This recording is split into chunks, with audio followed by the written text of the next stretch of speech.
The most common violent crimes that happens in misdemeanor world would be battery and domestic battery. So let me explain to you what battery means. Battery is very simple.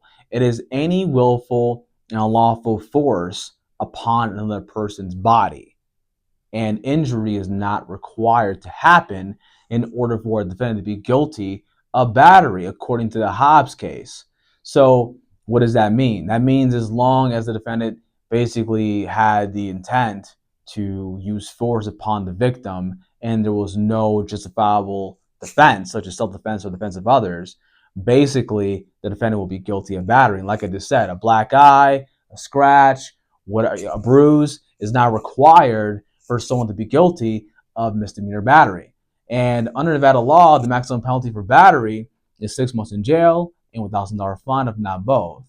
So battery can be kind of tricky in terms of violence. When it comes down to domestic battery, however, battery is still required to be proven. The prosecution must still prove that a battery happened, but it must be a situation where that happened upon someone who the defendant has a domestic relationship with, basically a spouse or a former spouse or their children or someone who they're in a dating relationship with, or a legal guardian who has custody of his or her children. That can still happen as well.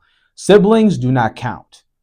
Okay, that's just Nevada law. Siblings do not count. However, everything that I just said will count if the battery is committed upon the person who falls in any of those categories I just said.